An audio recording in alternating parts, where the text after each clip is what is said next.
Purihin ang ating Diyos na buhay, pagpalain tayong lahat ng ating Panginoon. Mga kapatid, nakaraan ay naiwanan po natin ang isang katanungan na ano ang pangalan ng Diyos Ama o ano ang personal na pangalan ng Diyos Ama.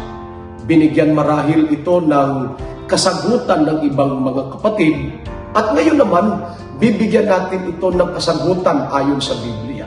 Sa Isaiah chapter 9 verse 6, ang sabi ng banal na kasulatan, sapagkat sa atin ipinanganak ang isang bata, sa atin ibinigay ang isang anak na lalaki, at ang pamamahala ay maaatang sa kaniyang balikat, at ang kaniyang pangalan ay tatawaging kamangha-mangha, tagapayo, makapangyarihang Diyos, walang hanggang Ama, Pangulo ng kapayapaan. Mayroon pong propesiya mula sa Biblia na mayroong ipapanganak na bata at siya yaong makapangyarihang Diyos at walang hanggang Ama. Sino itong batang ito na makapangyarihan at walang hanggang Ama?